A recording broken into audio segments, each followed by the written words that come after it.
बिस्मिल्लाहिर्रहमानिर्रहीम। अस्सलामु अलैकुम।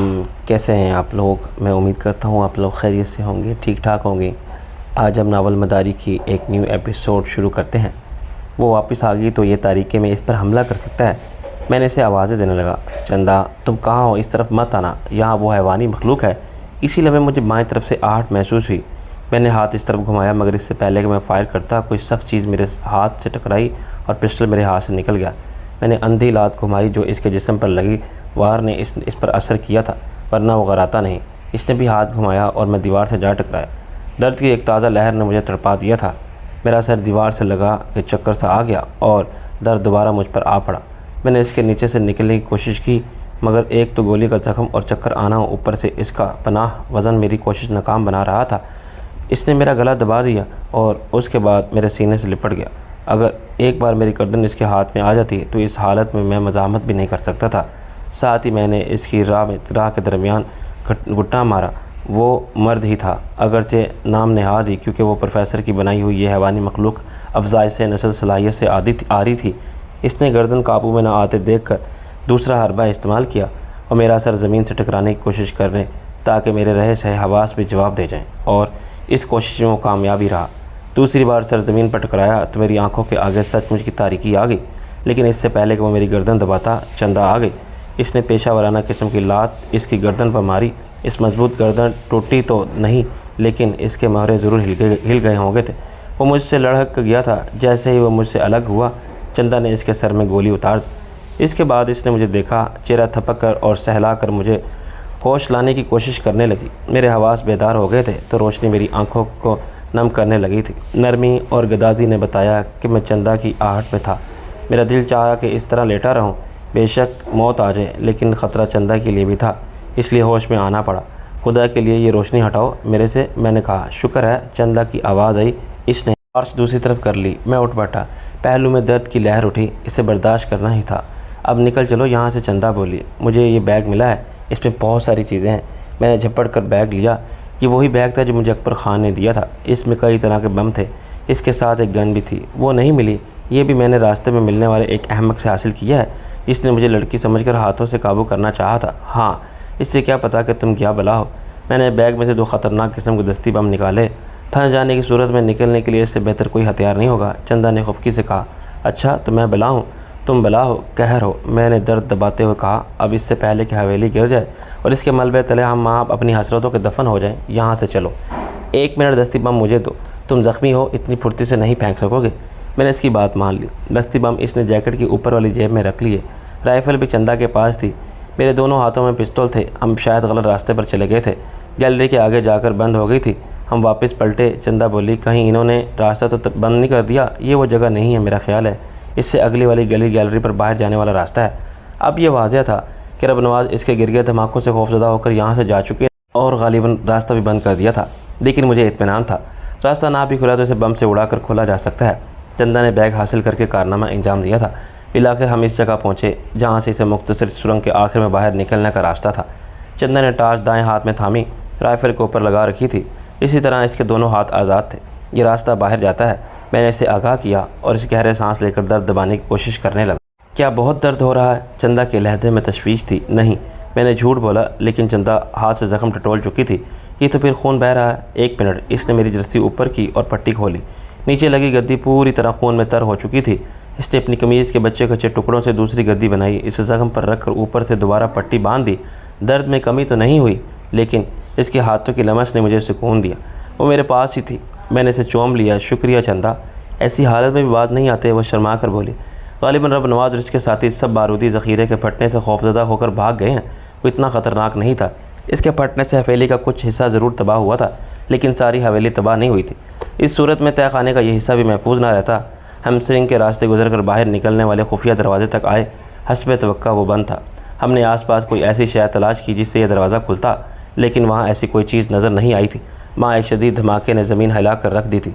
इस बार दर्द का मज़ीद इस बार अभी बारूद का मज़ीद ज़ख़ीरा बाकी था। मैं चंदा से टकराया।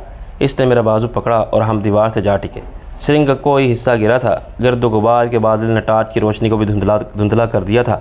मैंने गहरी सांस लेते हुए कहा, चंदा दस्ती बम मारो वरना हम भी इसी जगह दफन होकर रह जाएंगे। इसने ऊपर दरवाजे की तरफ देखा। नासिर, ये जगह मुख्तसर सी है, हमें धमाके से पहले दूर जाना होगा। तुम पीछे जाओ। मैं पीछे हटा। मैंने बैग से पेंसिल टार्च निकाल ली थी, मगर ज़रा पीछे मलबे ने गिर कर रास्ता बंद कर दिया था। बम एक 20 फुट लंबी और 8 फुट चौड़ी जगह कैद होकर रह गए थे। मैंने चंदा को बताया, पीछे जाने का रास्ता बंद हो चुका है। इसका चेहरा जर्द हो गया। नासिर, अब कैसे निकलेंगे? देखते हैं। मैंने मलबे की तरफ रोशनी की। तलाश बसियार के बाद एक छोटा सा खला नज़र आया जिसमें बामुश्किल एक आदमी समा सकता था, लेकिन दस्ती बम मारकर फौरी तौर पर इस खला में घुसना दुश्वार था। मैंने हेडसेट पर अकबर को पुकारा। अकबर वो पास होता तो हमारे लिए रास्ता खोल सकता था, लेकिन इसकी तरफ से कोई जवाब नहीं मिला। नासिर, हमें खुद ही कुछ करना होगा। चंदा बोली। हाँ। मैंने सर्द आ भरी। बहुत सारे काम हैं जो हम ही कर सकते हैं। वो झींप गई। बस तुम्हारा जहन इसी तरफ काम करता है? किस तरफ? मैंने अनजान बनकर पूछा। इसी दौरान मेरे जहन में एक तरकीब आ रही थी, लेकिन इसके लिए एक लंबी रस्सी की ज़रूरत थी। मैंने बैग देखा। खुशकिस्मती से इसमें पतली रस्सी का लच्छा मौजूद था। मैंने इसे निकाला। तुम जाकर इस खला में घुस जाओ, अपने जिस्म की लचक से फ़ायदा उठाओ, इतनी जगह बना लो कि मैं भी आ सकूं। चंदा, मेरा मकसद भांप गई थी। ये काम मैं भी कर सकती हूँ, तुम पहले ही ज़ख्मी हो। नहीं, ये काम मैं कर लूँगा। जो तुमसे कह रहा हूँ वो करो, वक्त कम है। मैंने ज़रा सख्त लहजे में कहा तो चंदा खामोशी से जाकर इस खला में लेट गई थी।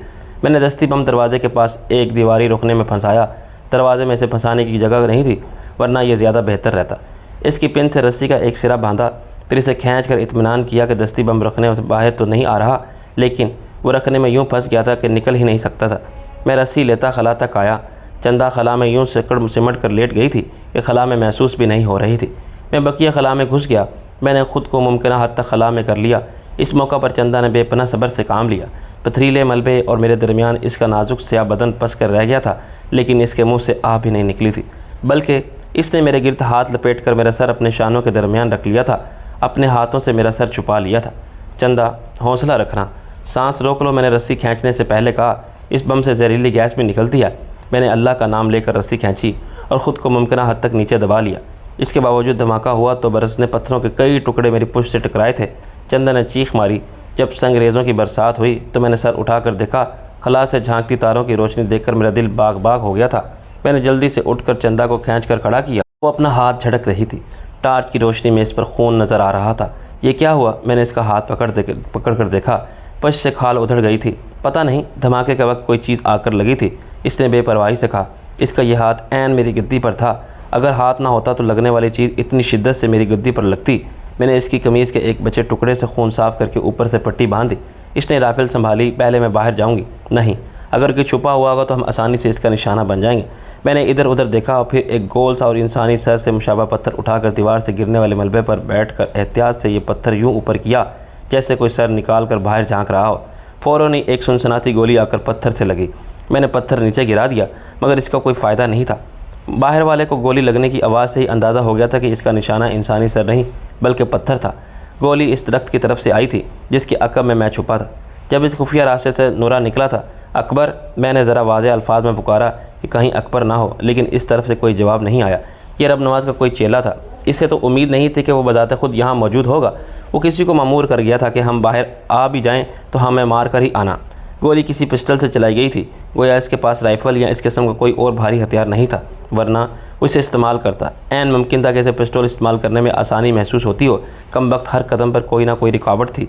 मैं जितनी जल्दी यहाँ से निकलना चाह रहा था उतनी ही देर हो रही थी। चंदा मेरे पास ही थी। अब क्या करें? इसने पूछा। इंतज़ार, मैंने जवाब दिया। मुझे हैरत है, ये हरामखोर पुलिस वाले कहाँ गए?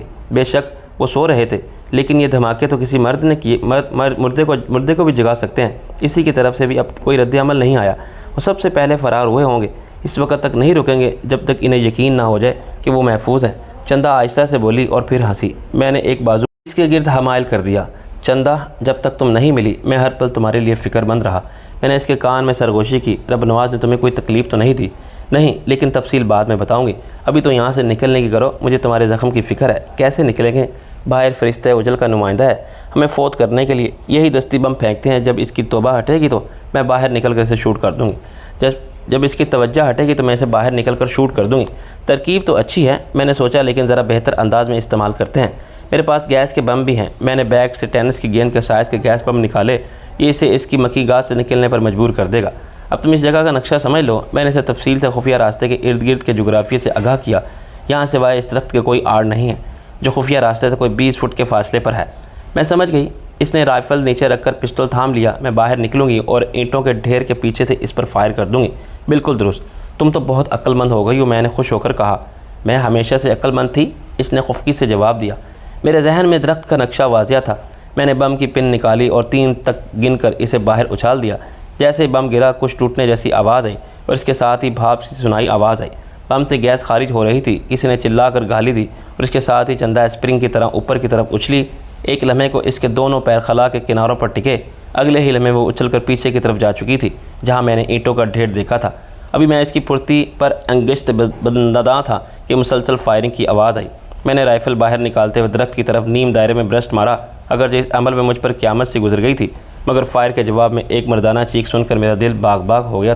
हथियार फेंक दो, मैंने चंदा की सर्द आवाज़ सुनी। वो दरवाजे पर से फैलांग कर इस शख्स की तरफ भागी थी। इसकी अक्लमंदी पर कुछ कहने की बजाय मैंने भी बाहर निकलना मुनासिब समझा। बैग बाहर रख कर मैंने राइफ़ल एक हाथ से थामी और अचानक किनारे पर बैठ गया। ऊपर से मलबा गिरने से फ़र्श की ऊंचाई बढ़ गई थी। दर्द की शिद्दत में अब इजाफा हो रहा था और जहाँ गोली लगी थी वहाँ अब जख्म दहकने लगा था। शायद इन्फेक्शन हो रहा था। चंदा इस शख्स के सर पर खड़ी थी जो ज़मीन पर पड़ा कर रहा था। मैं हवेली की हालत देख कर दंग रह गया था। ऐसा लग रहा था कि इस पर अमेरिका ने बमबारी कर दी हो। इसका बेशतर हिस्सा मलबे का ढेर बन चुका था और जा बजा शोले बुलंद हो रहे थे। इस वक्त वहाँ कोई नहीं था। झाड़ियों और दरख्तों में लगी आग देखकर कौन ठहर सकता है। मैं पहलू दबाकर चंदा के पास पहुँचा। ज़रा इसका चेहरा तो दिखाओ, सीधे हो जाओ। चंदा ने इसे लात मारी, हाथ सर पर ही रखना। वो सीधा हुआ तो मुझे इसकी सूरत देखकर खुशी हुई। वो नूरा था, रब नवाज का गिरगा, ख़ास इसका ज़ाती मुहाफ़िज़।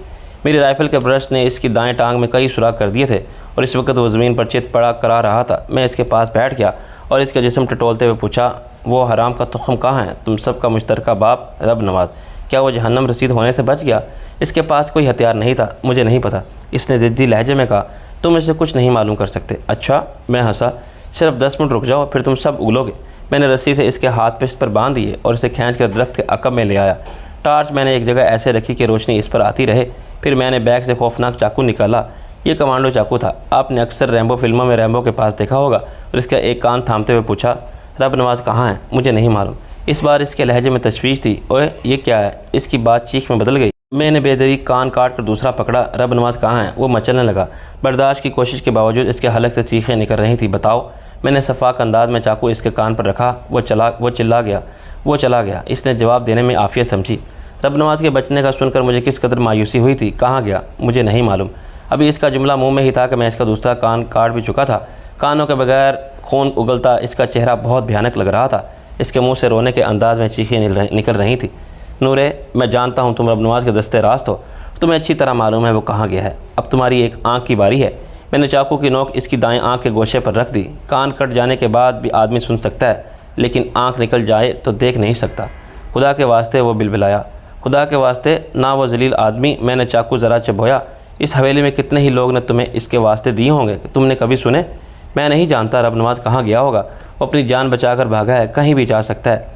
प्रोफेसर हाशिम रज़ा कहाँ हैं? वो भी इसके साथ था। नूरे ने एक और मायूस कुन इंकशाफ किया। नूरे, अगर तुम नहीं जानते तो ये तुम्हारी बदकिस्मती है। मैं एक एक करके तुम्हारी दोनों आँखें निकाल दूँगा, फिर तुम्हारी नाक काटूँगा। इसके बाद तुम्हारे दोनों हाथों की उंगलियाँ एक एक करके काटूँगा। मैं मारूँगा नहीं, बस तुम्हें ज़िंदगी के लिए बोझ बनाकर छोड़ जाऊँगा। इसके बदन पर लर्ज़ा तारी हो गया। यकीन करो, मुझे नहीं मालूम। हाँ, एक बार रब नवाज ने फ़ैरोज़पुर रोड पर सरहद के पास किसी डाक बंगले का जिक्र किया था। मुमकिन है वो वहीं गया। नूरे, ये बात गलत निकली तो मैं फिर आऊँगा। मैंने चाकू हटा लिया। मुझे तुम्हारा घर भी मालूम है। इस बेकार हो जाने वाली टांग के साथ तुम कहीं नहीं जा सकते हो। मैं खड़ा हो गया। रुको, चंदा ने कहा और अचानक इसके दाएं हाथ पर पाँव रखते हुए इसकी कोहनी पर लगातार कई फायर किए। याद है ना, एक रोज़ तूने मुझे हाथ लगाया था। मैं इस वक्त बेबस थी। आज मैंने बदला उतार दिया। चंदा की बात से वाज़ह था, इश्तिहाल की एक लहर सी उठी थी, लेकिन चंदा इसे कराए वाकई सज़ा दे चुकी थी। अब इसका ये हाथ जिस्म से अलग ही हो सकता था। कोई सर्जन इसे दोबारा नहीं जोड़ सकता था। इसे तड़पता फड़कता छोड़कर हम हवेली के इस हिस्से की तरफ आए जहाँ मैंने दरख्त से बंदी रस्सी छोड़ दी थी। रस्सी अपनी जगह मौजूद थी और अकबर बदस्तूर गायब था। वक्फे से पुकारे जाने के बावजूद इसकी तरफ से कोई जवाब नहीं मिल रहा था। अब मुझे इसके बारे में तशवीश लाहक हो गई थी। नासिर, तुम इस पर नहीं चढ़ सकोगे। चंदा ने दरख्त की ऊंचाई देखकर कहा, तुम्हारा ज़ख्म वैसे ही ख़राब हो रहा है, हम आगे से निकलते हैं। इस तरफ आग लगी है। मैंने हवेली के दाएं बाएं के हिस्सों को देखा और मुमकिन है वहाँ हमारा किसी से सामना हो। फिर तुम निकल जाओ, इस तरफ से मैं घूम कर आता हूँ। हरगिज़ नहीं। इसने फैसलाकुन लहजे में मेरी तजवीज़ मुस्तरद कर दी। अब हम साथ रहेंगे। एक बार पहले तुमसे अलग होकर बिछड़ रही थी, मजबूरन मुझे इसकी बात मानना पड़ी थी। हम दीवार के साथ साथ हवेली के अगले हिस्से की तरफ बढ़े। ये हिस्सा बिल्कुल ही तबाह हो चुका था। माजी की दहशत, ये लाल हवेली अब किस्सा पारीना बन चुकी थी। लेकिन रब नवाज़ और हाशिम रज़ा निकल गए थे। वो फिर किसी जगह को लाल हवेली बनाकर अपने मकरू अज़ाइम के तकमील कर सकते थे। इनको तलाश करके जहन्नम रसीद करना ज़्यादा ज़रूरी था। एक ख़तरा ये भी था कि वो सरहद पारी फरार ना हो जाए। इस सूरत में वो ना सिर्फ हाथ से निकल जाते बल्कि हाशिम रज़ा भी भारतीयों के हाथ लग जाता। वो इससे फ़ायदा उठाकर इंसानियत इस प्रोजेक्ट को मुकम्मल कर लेते। जंगी जुनून में मुब्तला इस रियासत में हाथ एक तबाहकुन हथियार हाथ लग जाता। इसमें कोई शुबा नहीं था कि इसके हर तबाहकुन हथियार का अव्वल निशाना पाकिस्तान ही है। यही सोचते हुए मैं और चंदा हवेली के सामने वाले हिस्से से बाहर आ गए। हस्ब तवक्का पुलिस वाले गायब थे। अचानक मेरे कान में हल्की सी सरसराहट के साथ अकबर की आवाज़ आई, नासिर तुम ठीक हो? नासिर तुम ठीक हो? हाँ यार, मगर तुम कहाँ गायब हो गए थे? मैंने खुश होकर कहा। अकबर को सलामत पाकर मुझे सचमुच मुसर्रत हुई थी। ज़रा सी देर में वो मेरे बहुत नज़दीक आ गया था। मैं वहीं था जैसे ही तुम अंदर गए थे। मेरा तुमसे रब्ता मुनक़ता हो गया था। फिर मैं रब नवाज़ के पीछे गया मगर वो निकल गया। इसके साथ एक प्रोफेसर टाइप शख्स भी नज़र आ रहा था। वो मेरी गोली से ज़ख्मी हुआ था। हाशिम रज़ा, मैंने कहा। अफसोस कि वो फिर बच गया। अकबर, ये शख्स 10 रब नवाज़ों से ज़्यादा ख़तरनाक है। मैं जानता हूँ, बस एक लम्हे की ताख़ीर, वरना मैं इसकी खोपड़ी उड़ा दी होती। खैर तुम कहाँ हो? हवेली के सामने वाले हिस्से में। मैंने इसे आगाह किया, मैं आ रहा हूँ। ज़रा सी देर में अकबर दाएं तरफ से नमूदार हुआ। इसके हाथ में ताकतवर दस्ती सर्च लाइट थी। इसने फ़ौरन ही मेरा ज़ख्म ताड़ लिया था। वो सीधा मेरी तरफ आया। ये क्या हुआ? गोली लगी है, मैंने बताया। अभी अंदर ही है, लेकिन ज़ख्म ख़तरनाक नहीं है। खून रुक गया है, इसका मतलब है किसी अज़ा को नुकसान नहीं हुआ। लेकिन गोली निकलना ज़रूरी है। ये यकीनन चंदा है। इसने चंदा की तरफ देखा। जैसा सुना था इससे बढ़कर है। Thank you. चंदा मुस्कुराई। अब चलो, इससे पहले कोई आ जाए। तुम लोग जंगल के किनारे तक पहुँचो, मैं जीप लेकर आता हूँ, अकबर ने कहा और दोबारा तारीकी में गायब हो गया।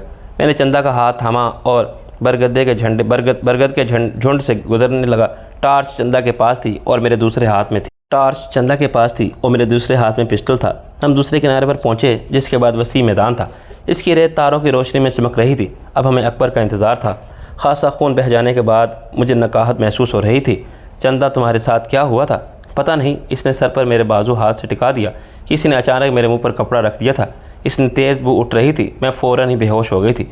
होश आया तो हवेली के तहखाने में थी। मुझे तुम्हारी फ़िक्र थी, फिर पता चला कि तुम बच गए हो। चंदा, तुम्हें कोई नुकसान तो नहीं हुआ? मैंने झिझकते हुए पूछा। नहीं, वरना चंदा तुम्हें ज़िंदा ना मिलती, इसने आहिस्ता से जवाब दिया। मैंने सुकून की तवील सांस ली थी, लेकिन इन्होंने मेरे सामने बेहद शर्मनाक ड्रामे किए थे। मजबूर और बेबस औरतों को वो कहते कहते रुक गई, लेकिन मैंने बाकी बात समझ ली थी। रब नवाज़ के चेले शैतानियत में शैतान के चेलों से कम नहीं थे। किसी वजह से वह चंदा की इज़्ज़त पर हाथ डालने से कासिर रहे थे, लिहाजा इसे इस तरह से अजियत देते थे। चंदा रोने लगी थी। इतने दिन इसने इस हालात का हौसले से मुकाबला किया था, मगर मेरा सहारा मिलते ही वो फिर से एक लड़की बन गई थी जो अपने महबूब की मजबूती में पनाह तलाश करती है। खुदा की कसम, अगर मैं बेबस ना होती तो इन दरिंदों की हड्डियाँ तोड़ देती। सबसे कमीना ये नूरा था। रब नवाज़ ने इन्हें सख्ती से हुक्म दे रखा था कि मेरी इज़्ज़त को नुकसान नहीं होना चाहिए, लेकिन एक रोज़ इसने बेबस करके मुझे हाथ लगाया था। मैं वो लम्हे कभी नहीं भूल सकती। वो वक्त भी गुजर गया। मैंने इसके रेशमी बालों के चूमा। वो शैतान भी सारी उम्र अपने किए की सज़ा पाता रहेगा। इन दरिंदों में बस एक ही इंसान था, इसने मेरी बहुत मदद की थी, असलम। मैंने कहा। मुझे इसकी दर्दनाक मौत याद आ गई। अपने ख़ानदान के बदले की आग में जलता और रब नवाज़ को नुकसान पहुँचाने की हसरत के लिए इस दुनिया से ही चला गया था। हाँ, इसने कई बार मुझे फ़ोन करने का मौका भी दिया, लेकिन वो इतनी हिम्मत नहीं रखता था कि मुझे फ़रार करा सके। हैरत है, रब नवाज़ इसकी जान का दुश्मन हो रहा था और वो इसके आदियों में शामिल होकर इसके खुफिया ठिकाने तक आ गया। इसने रब नवाज़ से माफ़ी मांग ली थी, चंदा बोली, और रब नवाज़ से इसे लाल हवेली में भेज दिया था। इसे एतमाद था कि असलम इसे नुकसान नहीं पहुँचा सकेगा और इसकी खुशफहमी इसे ले डूबी। मैं असलम की वजह से ही लाल हवेली तक पहुँचा था। आज रब नवाज़ पछता रहा होगा। लाल हवेली के साथ इसका प्रोजेक्ट भी तबाह हो गया, लेकिन हाशिम रज़ा निकल गया। जब तक ये शख्स ज़िंदा है, हैवानी अफराद की पैदाइश जारी रहेगी। लाल हवेली के अंदरूनी हिस्से में एक दर्जन से ज़्यादा बच्चे परवरिश पा रहे हैं और इतनी ही औरतों पर हाशिम रज़ा ने तजर्बात किए थे। वो सब हामला थी। चंदा ने इंकशाफ किया। मैंने कल ही देखी थी। इसका मतलब है वो सारे हैवानी बच्चे और हामला औरतें मारी जा चुकी हैं। इन लोगों को अपनी जान बचाने की पड़ी थी। इन बच्चों और औरतों का ख्याल कैसे आता? मैंने तलखी से कहा, काश ये रब नवाज़ और हाशिम रज़ा मेरे हाथ आएँ। तो मैं कहते कहते रुक गया। सामने से रोशनी लहराई, फिर झाड़ियाँ चीरती अकबर की जीप बरामद हुई। लम्हों में वो हमारे पास आ गई। इसने फ्रंट डोर खोलते हुए कहा, हरी अप, मेरा ख्याल है पुलिस पार्टी इस तरफ आ रही है। चंदा अंदर घुसी और अकबी हिस्से में चली गई। मैं अकबर के बराबर में बैठ गया। इसने फ़ौरन जीप घुमाई और मैदान पार करके झाड़ियों में घुसा दी। अब वो मुख्तलिफ रास्ता इख्तियार कर रहा था। टायर ना पंक्चर हो जाए। मैंने कहा फ़िक्र मत करो, ये स्पेशल किस्म के टायर है, इन पर गोली असर नहीं करती, पंक्चर होने का सवाल ही पैदा नहीं होता। इसने बेदर्दी से झाड़ियों को रौंदने का सिलसिला जारी रखा। बदकिस्मती से वो घोड़े पर थे और मैं पैदल। मैंने इन पर फायर किए। प्रोफेसर को मैंने औंधे मुँह घोड़े पर गिरते देखा था, लेकिन इसके बाद जब मैं झाड़ियों तक पहुँचा तो वो गायब हो चुके थे। किस्मत इन पर मेहरबान है, मैंने ज़ख्मी पहलू दबाते हुए कहा। गोली के ज़ख्म में आग सा एहसास बढ़ता जा रहा। तुम भी खुशकिस्मत हो। मेरा अंदाज़ा है गोली पसलियों के निचले हिस्से में फंस गई है। ये ज़रा सी नीचे लगती तो जिगर या मैदे को नुकसान पहुंचाती। हम कहाँ जा रहे हैं? चंदा ने पूछा। कर्नल अल्लाह बख्श के फार्म पर। अकबर बोला। नासिर का इलाज वहीं मुमकिन है। मिसेस खोकर डॉक्टर भी हैं। ये मेरे लिए इंकशाफ था कि वो प्यारी और मेहरबान सी खातून डॉक्टर भी थीं। हैरत है, इन्होंने अपना प्रोफेशन छोड़कर इस वीराने में रहना कबूल किया। नहीं, वो यहाँ पर एक क्लिनिक चला रही हैं करीबी गाँव में। रोज़ाना शाम के औकात में 2 घंटे वहाँ बैठती हैं। इसके अलावा भी किसी को ज़रूरत होती है तो वो बिला झिझक फार्म तक चला आता है, अकबर ने बताया है। इसी दौरान मैं जीप झाड़ियों से गुजरकर सड़क पर आ चुकी थी और अब अकबर ने रफ्तार बढ़ा दी थी। कच्चे में झटकों से मेरे दर्द में इजाफा हो गया था, बल्कि अब मैं हल्की सी हरारत भी महसूस करने लगा था। बाहर गज़ब की सर्दी थी, मगर जीप के हीटर ने अंदर की फ़िज़ा को गर्म कर दिया था। 20 मिनट बाद हम फार्म के सामने थे। फुलादी गेट पर खड़े मुस्तैद मुहाफ़िज़ ने अकबर खान की सूरत देख कर दरवाज़ा खोला था। जीप बंगले से सामने रुकी। नासिर बाहर आओ, अकबर ने कहा। मैं उतरा तो मुझे हल्का सा चक्कर आ गया। अकबर ने मुझे संभाल लिया और अंदर ले आया। मिसेस खोकर मेरी हालत से ही समझ गई थी कि वो फौरी तौर पर अपना मेडिकल बॉक्स ले आई थी।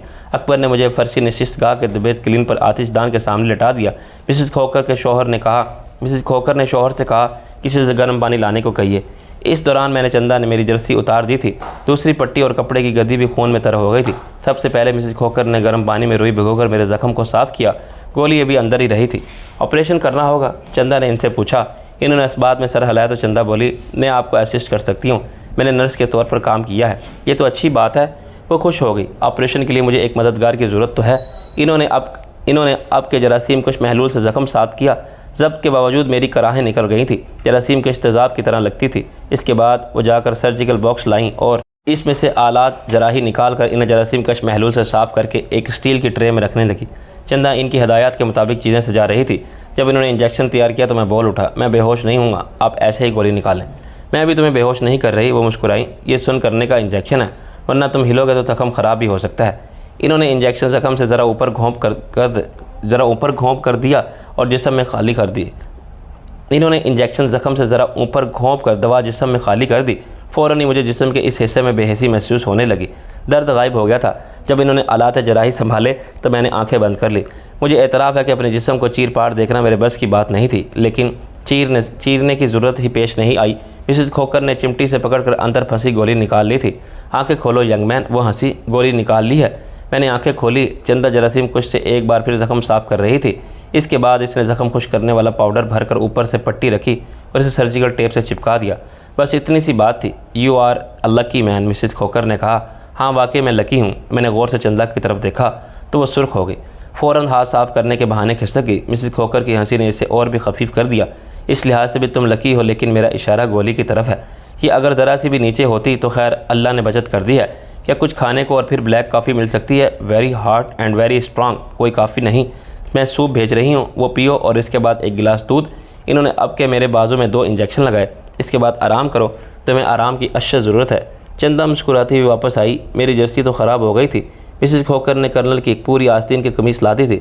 इसी दौरान मैंने चंदा से जैकेट उतार कर मिसेस खोकर की कमीज़ पहन ली थी, जो इसे ज़रा ढीली थी क्योंकि निस्बत दुबले जिस्म की थी। इस जगह घर का सारा आराम था।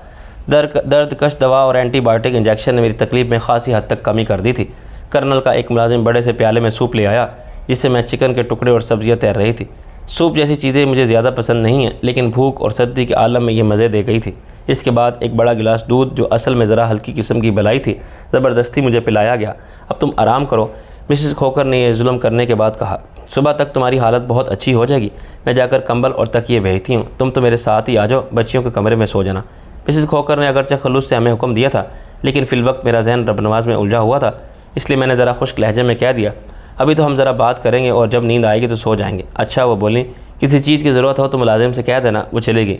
तुम्हें ऐसा रवैया नहीं रखना था। इनके जाने के बाद चंदा ने मलामत से कहा, ठीक है, वो हम पर मेहरबान है, लेकिन इसका मतलब ये नहीं कि बच्चों की तरह ट्रीट करना शुरू कर दें। दूध पियो, अब सो जाओ। अकबर मुस्कुरा रहा था। बुरा मत मानना भाई, इनकी आदत कुछ ऐसी है। कर्नल साहब के साथ रहकर हुक्म चलाने की आदत आ गई है। अकबर, मुझे मालूम है कि रब नवाज़ फ़िरोज़पुर रोड पर सरहद के पास किसी रेस्ट हाउस में रूपोश है, वो उछल पड़ा। ये बात तुम अब बता रहे हो? इस इलाके में सिर्फ एक ही रेस्ट हाउस है, रोड से ज़रा हट के नहर के किनारे से।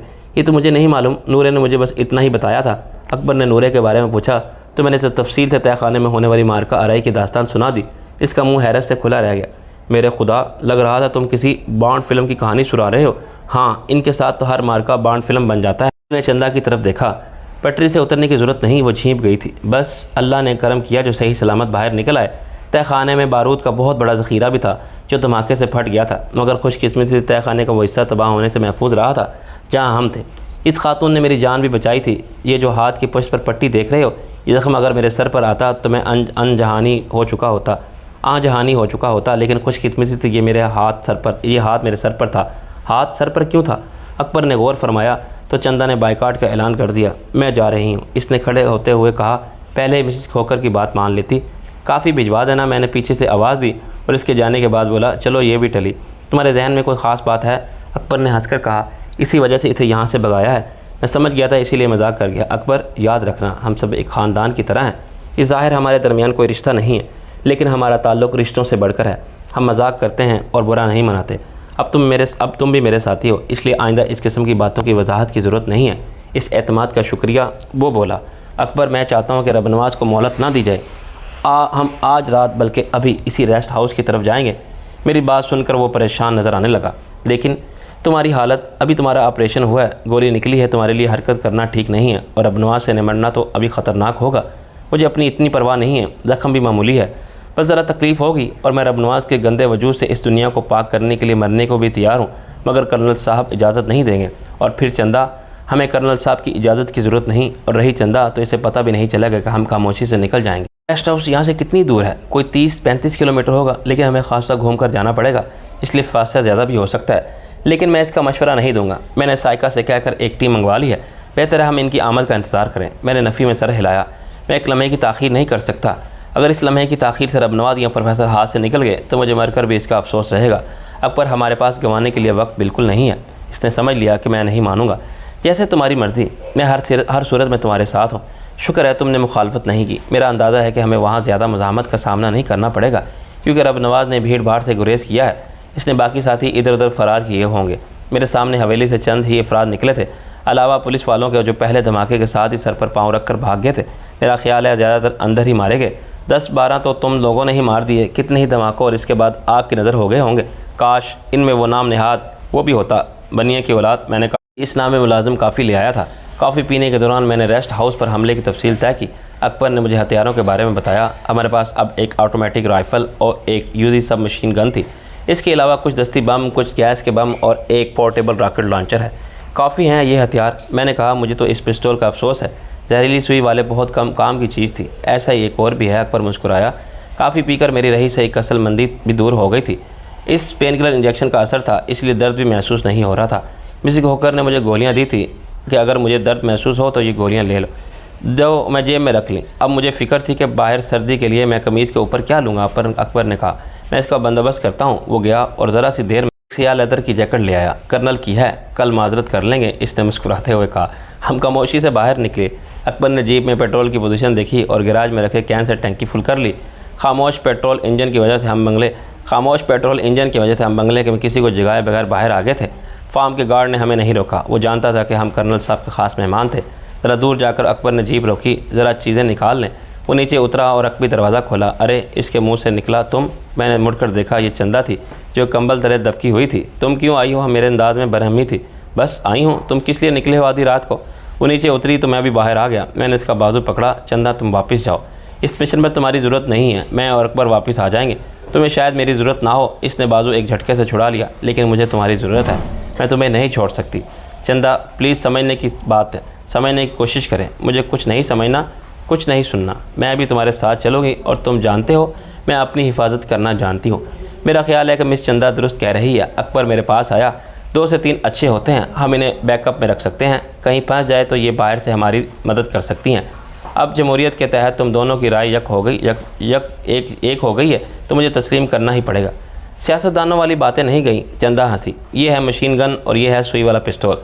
याद रखना कि इसमें 30 सुइयाँ होती हैं। ये रिचार्ज नहीं होता। इसके दरमियान सुइयाँ नाइट्रोजन जैकेट के दरमियान रहती हैं, क्योंकि ज़रा सी हरारत से ये हवा में तहलील हो जाती हैं। इसने अपनी पुश्त पर हस्बे साबिक एक बैग बांध रखा था। इसके बाद इसने हमें वैसे ही हेडसेट दिए जो एक ही फ्रिक्वेंसी पर 200 गज़ के दायरे में काम करते थे। मैंने और अकबर ने सर पर स्याह ऊनी टोपियाँ पहन ली और चंदा को ज़रूरत ही नहीं थी। हेडसेट इसके बालों में गायब हो गया था। अकबर ने इसे एक साइलेंसर लगा आशारिया ये 38 का पिस्तौल दिया। दस्ती बम और गैस के बम भी इसके हवाले किए थे। ऐसा मैंने इंग्लिश मूवी में होते देखा था। चंदा ने तबसरा किया, चलो देख तो लिए है। अकबर हंसा और हमें मैगज़ीन थमाने लगा। यूजी के 3 क्लिप और थे, जबकि चंदा को भी 3 मैगज़ीन दिए। आखिर में इसने एक छोटा सा लांचर निकाल कर पुश्त पर लटकाया, जिसके साथ 4 अदद लाकटों का एक मैगज़ीन फिट था। मिस चंदा, अब ड्राइव आप करेंगी? इसने कहा। 27वीं संग मील पर नहर के फ़ौरन बाद जीप रोक लीजिएगा। पहले मैं जाऊंगा और सूरत हाल देखकर आप लोगों को कॉल कर दूंगा। यस सर, चंदा बोली। बस सैल्यूट मारने की कसर रह गई है, वरना मैं ख़ुद को फ़ौजी महसूस कर रही हूँ। मैं चंदा के बराबर में बैठ गया और अकबर अकबी हिस्से में चला गया। आधे घंटे बाद हम मतलूबा मकाम पर थे। अकबर खामोशी से उतर कर चला गया। मैं और चंदा खामोशी से बैठे थे। फिर चंदा ने सरगोशी की नासिर, अगर अब नमाज हाथ लग गया तो हम इसके साथ क्या करेंगे? वो नहीं करूँगा जो सिकंदर आज़म ने पोर्स के साथ किया था। इसे कम से कम जहन्नम रसीद ज़रूर करूँगा। नासिर, मैं इसके साथ हाथ काट देना चाहती हूँ जिनसे इसने मेरे जिस्म को छुआ था। चंदा की आवाज़ आई, ये काम तुम मुझ पर छोड़ो, वैसे भी ये मेरा फ़र्ज़ है। मैंने इसका शाना हिलाया जहाँ रब नवाज ने खराश डाली थी। इसने मेरे शाने से सर टिका दिया। खुदा के वास्ते इर्द गिर्द भी नज़र रखो। अकबर की आवाज़ उभरी, लैला मजनू मत बनो। यस। और चंदा झीम कर सीधे हो गए थे। मैंने दाएं बाएं देखा, तारीखे में कहीं नकलो हरकत महसूस नहीं हो रही थी। रेस्ट हाउस नहर से ज़रा फासले पर दरख्तों के दरमियान था। यहाँ तारीकी है। अकबर ने सरगोशी की। बज़ाहिर कोई नज़र नहीं आ रहा। कोई गाड़ी है? मैंने पूछा। इसके लिए रेस्ट हाउस के अकबी हिस्से की तरफ जाना पड़ेगा। इसने कहा। कुछ देर बाद इसने बताया, नहीं, यहाँ कोई गाड़ी भी नहीं, इस तरफ भी तारीकी है। ऐसा लग रहा है कि अंदर कोई नहीं है। ये कैमोफ्लेज भी हो सकता है। तारीकी करके इन्होंने खुद को छुपाया हुआ होगा। मैं बोला, मैं आ रहा हूँ। फिर चंदा से कहा, तुम होशियार रहना और किसी भी सूरत हाल में गोली पहले चलाना। मैं समझती हूँ। इसने जैकेट से पिस्टल निकाल कर सेफ्टी कैच हटाया। मैं जीप से उतरा तो पहलू में दर्द की हल्की सी लहर उठी, लेकिन जब चला तो ये लहर दम बदम बढ़ने लगी। ज़ख्म के बारे में मेरा अंदाज़ा गलत था। वह मामूली सही लेकिन बहुत तकलीफ दे था। इस वजह से पेन किलर इंजेक्शन का असर इतनी जल्दी ज़ाहिर हो गया था। मैं झाड़ियों और फिर दख्तों से गुजर कर रेस्ट हाउस के अकबी हिस्से में पहुँचा। अकबर, मैं आ गया हूँ। मैं मेहंदी की बाड़ के अकब में हूँ। इसने कहा। मैं इसे देख लिया था। कोई हरकत नहीं। नेगेटिव। इसने जवाब दिया। हमें अंदर जाना होगा। आमतौर पर इस किस्म के रेस्ट हाउस यूँ तारीख नहीं होते, क्योंकि ठहरने के लिए कोई भी आ सकता है। चौकीदार तो होता ही है, लेकिन इस वक्त कोई भी नज़र नहीं आ रहा था। रेस्ट हाउस मतलूक नहीं था। इसकी हालत तो ऐसा नहीं लग रहा था कि देखो सफाई भी हुई है और बाग की तराश खराश भी बाकायदगी से की जाती रही है। इसने अपने बैग से एक दूरबीन नुमा ऐनक निकाल कर आंखों पर लगा ली। मैं रोशनदान से अंदर जाऊँगा। इसका इशारा खपरेल की छत से ज़रा नीचे छज्जे के ऊपर बने रोशनदानों की था। ये क्या है? दूरबीन, नाइट विजन। इसने जवाब दिया और खामोशी से बाग में रेंग गया। इसने इतनी खामोशी से हरकत की कि मैं पहले से नावाकिफ़ होता तो इसकी नकलो हरकत का बिल्कुल भी पता नहीं चलता। वो चलकर छज्जे से लटका और फिर ऊपर चढ़ गया। इसने एक निस्बतन बड़े रोशनदान को घूमने वाला पट खोला, जिस्म लटकार कर अंदर गायब हो गया। एक तनाव के आलम में मैं इसकी तरफ से किसी रद्द-ए-अमल का इंतज़ार कर रहा था। अब रब नवाज अंदर मौजूद होता तो मुकाबला लाजमी था। वो हथियार डालने वालों में से नहीं था। वक्त गुजरता रहा और अकबर की तरफ से कोई जवाब नहीं आया। अकबर, मैंने इसे पुकारा। इसकी आवाज़ आई। इसी लम्हे किसी ने पुकारा, कौन है? मेरे कानों ने ब्रस्ट की आवाज़ सुनी। चीख भी सुनाई दी और मेरा दिल उछल कर हलक में आ गया। क्या अकबर को गोली लगी है? मैं मेहंदी की बाड़ के साथ साथ हरकत करने लगा। चंदा, रेस्ट हाउस के सामने वाले हिस्से की तरफ आओ, लेकिन अंदर मत आना और किसी को निकलने में मत देना। तुम फिक्र न करो, मैं आ रही हूँ। इसकी आवाज़ आई। इसी लम्हे एक साया पिछले हिस्से से निकल कर भागा। इसके अंदाजे से ही जाहिर था कि वो अकबर नहीं था। मैंने बेदरीग इसके पैरों पर फायर किया और वह ज़मीन पर गिर गया। इसने हाथ हवा में उठा दिए थे और चीख चीख कर माफ़ी मांग रहा था। और अब नवाज यहाँ प्रोफेसर नहीं था, यकीन इसका कोई आदमी था। मैं अपनी जगह से नहीं निकला। अकबर, क्या हो रहा है? जवाब दो। मैंने बेताबी से पूछा। तुम ठीक हो ना? मैं ठीक हूँ, इसने जवाब दिया। एक रास्ते में आया था, मारा गया। इस बार फायरिंग की आवाज़ रेस्ट हाउस के सामने वाले हिस्से से आई थी। फिर चंदा की आवाज़ आई। मैंने भी एक को जहन्नम रसीद कर दिया है। ये फ़रार होने की कोशिश कर रहा था। अकबर बोला। नासिर, रेस्ट हाउस के अकबी हिस्से को दाएं तरफ वाले कॉर्नर के कमरे में कोई है। मैंने किसी औरत के रोने की आवाज़ सुनी है। मैंने कान लगाए तो मुझे भी आवाज़ आ रही थी और जिस कोने में मैं खड़ा था इसके मुखालिफ सिमत वाले कॉर्नर के कमरे से आ रही थी। रेस्ट हाउस एल शक्ल का था। मैं इस जगह खड़ा जहाँ एल की दोनों लकीरें मिलती हैं। मैं मेहंदी की बाड़ की आड़ लेता इस कमरे की तरफ बढ़ा जिसमें से औरत के रोने की आवाज़ आ रही थी। जैसे ही मैं इसके नज़दीक पहुँचा, मैंने एक जानी पहचानी आवाज़ सुनी, चुप कर जा वरना तेरे आगे अल्फाज नाकाबिल इशात थे। और आवाज़ प्रोफेसर की थी जो अपनी अलमियत को बलाए ताक रख कर इस औरत से मुखातिब था। मुझे जाने दो, औरत मकामी लहजे में कह रही थी, वरना मैं भी मारी जाऊंगी। थप्पड़ की आवाज़ के साथ औरत की हल्की सी चीख सुनाई दी। बाकी रेस्ट हाउस में कोई नहीं है, 3 अफराद थे, वो मारे जा चुके हैं। मेरे वाला तो अभी तक जिंदा है। मैंने बाग के वस्त में पड़े शख्स की तरफ देखा जो चीखों पुकार मचा रहा था। क्या ख्याल है, अंदर हमला किया जाए? मैंने दरियाफ्त किया, लेकिन इससे पहले प्रोफेसर ने चिल्ला कर कहा, अगर किसी ने अंदर आने की कोशिश की तो मैं इस औरत को और इसकी बच्ची को गोली मार दूंगा। भाई तुम फिर भी नहीं सकते, मैंने जवाबन चिल्लाया। प्रोफेसर, बेहतर होगा हाथ उठाकर बाहर आ जाओ। शाह आलम वो दीवानावार गालियाँ देने लगा। तेरी वजह से मेरी 3 बरस की मेहनत तबाह हो गई, मैं बर्बाद हो गया।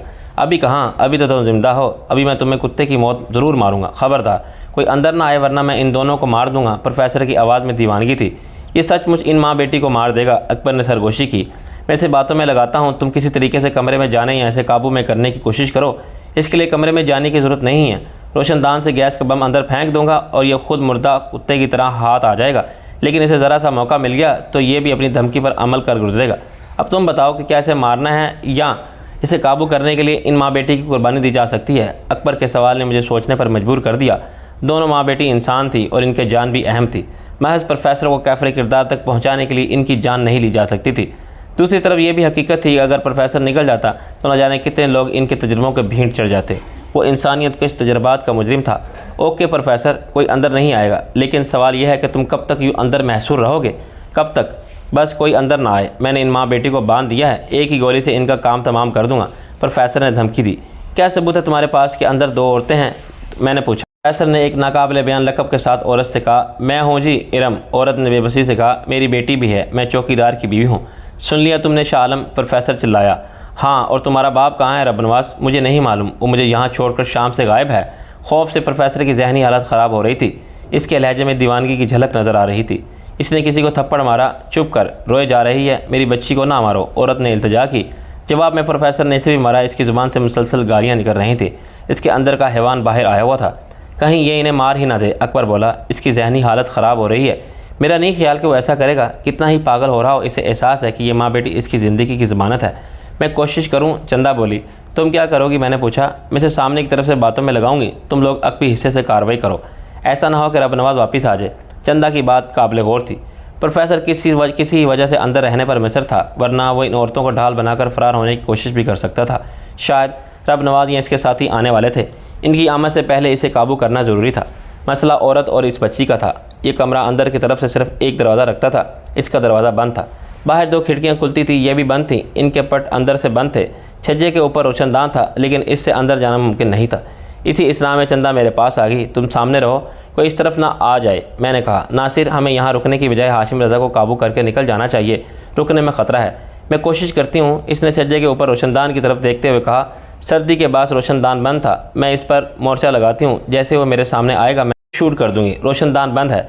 मैंने कहा, तुम खोलोगे तो वो होशियार हो जाएगा। मैं कोशिश करती हूँ, इसने कहा, और इससे पहले मैं इसे रोकता वो झुके झुके दौड़कर बाग को अबूर करके रेस्ट हाउस की दीवार तक पहुँची।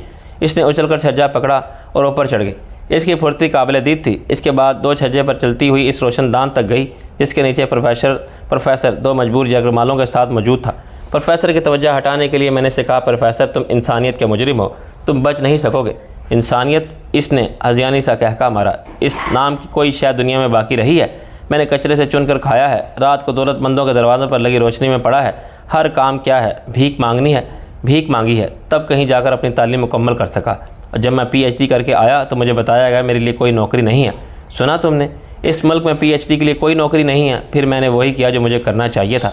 मैंने अपनी सलाहियतें मुजरमों को बेच दी। इन्होंने मुझे इतना दिया कि मेरी सारी उम्र की महरूमियाँ दूर हो गई। तो मुझे इंसानियत का मुजरम करार देते हो? मैं सिरे से इंसानियत से इनकार करता हूँ।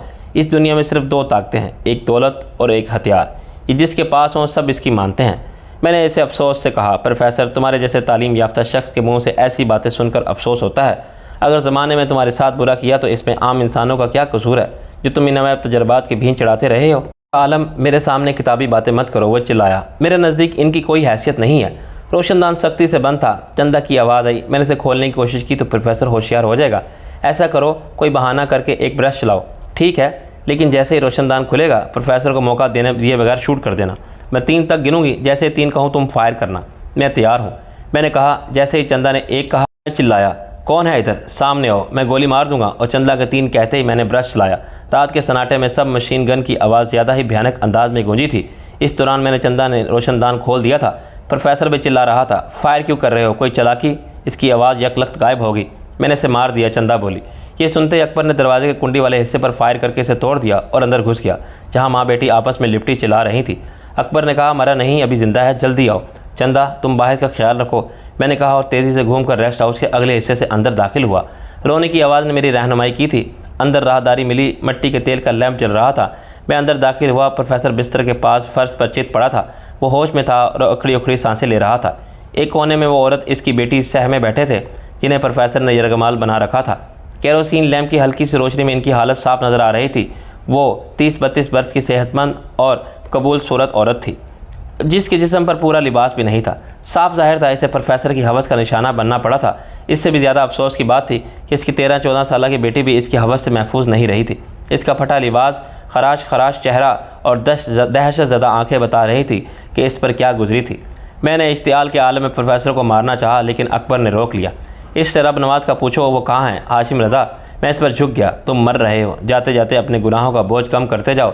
रब नवाज कहाँ है? वो अजियत के आलम में मुस्कुराया। मैं गुनाह सवाब का कायल ही नहीं हूँ, और रब नवाज के बारे में मैं जानता तो ज़रूर बता देता। इसकी आवाज़ धीमी लेकिन मुस्तकिल थी। कोई इशारा ही दो, आखिर वो गया कहाँ है? सरहद की तरफ। इसकी सांस तेज़ होने लगी थी। इसके साथ वो भी था। मैं हैरान हुआ, क्या वो भी लाल हवेली में था? इसने सर हिलाया। वो भी था, और वो भी सब लोग थे। 2 साइंटिस्ट भी थे। वो नीचे तय खाने में ही रह गए थे। क्या रब नवाज वापस आएगा? हाँ, वो मुझे नहीं छोड़ सकता। प्रोफेसर के चेहरे पर पसीना फूट आया था। मैं इसके लिए बहुत अहम हूँ। हो नहीं थे। मैंने कहा। इसकी गर्दन एक झटके से मोड़ दी। ये कट की आवाज़ के साथ ही प्रोफेसर की आंखें बेनूर हो गई थी। औरत के मुंह से चीख निकल गई थी। इसने घुघियाते हुए कहा, हमें ना मारो, हमने कुछ नहीं किया। फ़िक्र ना करो, तुम्हें कुछ नहीं कहेंगे। तुम्हारा शोहर कहाँ है? पता नहीं जी, वो मलक के साथ गया है। औरत इतनी खौफजदा थी कि इसे अपनी अंगी का एहसास भी नहीं था। मैंने बिस्तर की चादर खींचकर इसकी तरफ फेंक दी, जैसे इसने लपेट लिया। कहाँ गया है? पता नहीं। मलक को सरहद का रास्ता दिखाने के लिए गया है। औरत रोने लगी। इन जलीलों ने मुझे और मेरी बेटी को तबाह कर दिया है। कल से ये हमारी इज्जत से खेल रहे हैं। ये इंकशाफ अफसोसनाक था। न सिर्फ प्रोफेसर बल्कि रब नवाज और इसके साथ दूसरे लोग, इनके चेले भी इन मजलूम औरतों की आबरू से खेलते रहे थे। ख़ास तौर से बच्ची की इन निशाना बनी रही थी। वो इतनी मासूम और कम उम्र थी कि अभी इसे जिन्स के मफ़हूम भी नहीं मालूम थे। ऊपर से इस क़यामत से गुजरना पड़ा था। हमने प्रोफेसर को कैफ़र किरदार तक पहुँचा दिया था, लेकिन इससे इनकी लुटी इज्जत वापस नहीं आ सकती थी। तुम्हारे शोहर ने कुछ नहीं किया। मेरे लहजे में तलखी थी। वो बेगैरत अपनी जान बचाने के लिए सब कुछ बर्दाश्त करता रहा। औरत अब धाड़े मार मार कर रोने लगी। मैं सर्द आ भर कर रह गया। इस जागीरदाराना निज़ाम में गरीब और मजबूर आदमी के पास बचाने के लिए एक जान ही रह गई थी। रब नवाज जैसे जागीरदारों के महकूम इज़्ज़त और माल पर बहुत पहले ही समझौता कर चुके थे। मैंने हाशिम रज़ा की तरफ इशारा किया। तुम्हारा एक मुजरिम तो कैफ़र किरदार को पहुँच चुका है, बाकी भी अपनी सज़ा पाएंगे। ये बताओ कि तुम लोग रहते कहाँ हो? इस तरफ कोने वाला कमरा हमारे पास है। गाँव में अच्छा भला रह रहे थे। ये हरामी लालच में हमें यहाँ ले आया। इधर आने वाले खाने के अच्छे पैसे देते थे, जो अयाशी करने के लिए औरतें लाते थे। इसके लहजे में नफ़रत थी। हैरत है, इतनी फायरिंग होती मगर किसी ने नोटिस नहीं लिया। मैंने अकबर से कहा, इसी तरफ आबाद नहीं है। करीब 3 गाँव भी 2 मील के फासले पर है। ज़्यादातर खेत हैं और फिर सरहद पास होने की वजह से फायरिंग मामूल की बात है। कोई नोटिस नहीं लेता इसका। अकबर बोला, लेकिन रब नवाज की पार्टी का कोई आदमी आ सकता है। हमें यहाँ से निकल जाना चाहिए। वो फिर आएंगे। औरत घबरा गई। इस बार तो मार ही देंगे। तुम अपनी बेटी को लेकर चली जाओ। तुम्हारी रिहाइश कहाँ है? अकबर ने इस मशवरा दिया। 4 कोस परे गाँव है। मैं इसे इस हालत में लेकर कैसे जाऊँगी? औरत ने अपनी बेटी की तरफ देखा, जो अभी तक शाक की कैफियत में थी। वो ऐसी कली थी जिसे फूल बनने से पहले ही मसल दिया गया था। औरत सही कह रही थी। इसकी हालत ऐसी नहीं थी कि वो चंद कदम भी चल सकती। मैंने पूछा, तुम्हारा और कोई करीबी अजीज़ रहता है यहाँ? हाँ, पास ही गाँव में चाचा है मेरा। इसने सर हिलाया। तो जल्दी से कपड़े बदलो और लड़की को ले जाओ। इसे ये बताना कि डाकुओं ने हमला किया था और तुम्हारे शोहर को अगवा करके ले गए। मैंने इसे समझाया और इसने सर हिलाया। ऐसा ही कहूँगी जी, जाकर तैयारी करो। अकबर बोला तो वो अपनी बेटी को सहारा देकर कमरे से चली गई। अकबर वहाँ की तलाशी लेने लगा। इसने दराजें उलट दी और अलमारी खोलकर सारी चीज़ें बाहर फेंक दी। मैंने पूछा, किस चीज़ की तलाश है? प्रोफेसर अपने फार्मूले अपने पास रखता होगा। मैं इनको तलाश कर रहा हूँ। मैंने नफ़ी में सर हिलाया। नहीं, ऐसा नहीं है। ख्याल है कि प्रोफेसर ऐसी अक्लमंदी करेगा। इसने अपनी सारी अहम चीज़ें अपने दिमाग में महफूज रखी हैं, वरना इसकी अफादियत ख़त्म हो जाती। अगर वो अपने तजर्बात की अहम बातें लिख कर रखता तो रब नवाज के कब्ज़े में रहा है और अब तक रब नवाज इससे छुटकारा हासिल कर चुका होता।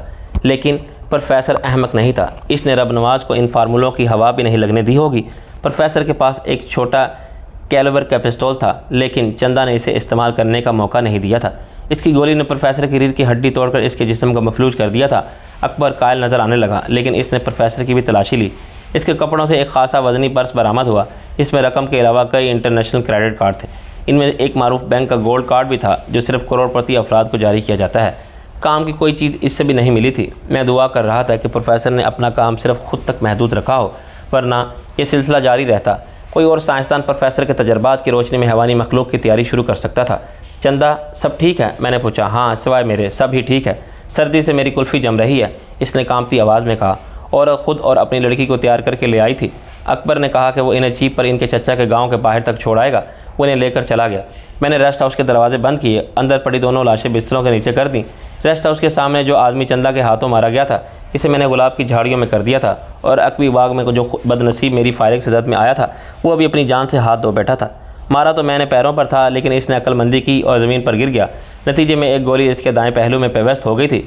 इसे मेहंदी की बाढ़ के अक्ब में करते हुए मुझे अपने पहलू में शिद्दत से दर्द का एहसास हुआ। मेरी कराह सुनकर चंदा ने छज्जे से नीचे छलांग लगाई और लपक कर मेरे पास आई। क्या हुआ? इसने बेताबी से कहा। कुछ नहीं, मैंने गहरी सांस लेकर दर्द दबाने की कोशिश करते हुए कहा। मेरी जेब में पेन किलर गोलियां थी, मैंने 2 गोलियां मुंह में डाल लीं। चंदा, हैंडपम्प से मग में पानी ले आओ। पानी पीकर मैंने ज़रा बेहतर महसूस किया था। नासिर, तुम्हारी हालत अच्छी नहीं है, वापस चलो। लानत भेजो रब नवाज पर, कभी ना कभी तो हाथ आएगा। मैंने नफ़ी में सर हिलाया। चंदा, वो एक अजदहा है, अभी ज़ख्मी है, इसलिए इस पर काबू पाया जा सकता है। इससे मौका मिल गया तो वो दोबारा हमारे लिए ख़तरनाक हो जाएगा। तुम इसकी फितरत जानती हो, यही वक्त है जब मैं इसका सर कुचल सकते हैं। और मेरी फ़िक्र ना करो, वक्त के साथ साथ मेरी हालत खुद ब खुद बेहतर हो जाएगी। अभी ज़ख्म हरा है, फिर इतना ख़तरनाक भी नहीं है, लेकिन बिगड़ तो सकता है। चंदा अभी तक मुतफक्किर थी। नासिर, मुझे उसके बारे में सुनकर फ़िक्र हो रही है। वो कहाँ का तरबियत याफ्ता है, तुम जानती हो, और तुम ज़ख्मी हो। फ़िक्र मत करो, वो भी बचकर नहीं जाएगा। मैंने इसे तसल्ली दी। नासिर प्लीज़। चंदा, इस बार मेरा लहजा सख्त था। बहस मत करो, क्या तुम इसलिए आई थी? वो खामोश हो गई। फ़िज़ा तारीक और सर्दी शदीद थी, लेकिन हम बाहर रहने पर मजबूर थे। अंदर जाके हम महसूर हो जाते, और इस बात का इम्कान था कि रब नवाज इसके साथियों की वापसी की सूरत में हम घिर जाते। सुबह होने में कुछ देर थी। सर्दियों की रातें तवील होती हैं। अचानक चंदा ने कहा, नासिर, कोई आवाज़ आई है इस तरफ से। इसने जुनूब मशरिक़ की तरफ इशारा किया।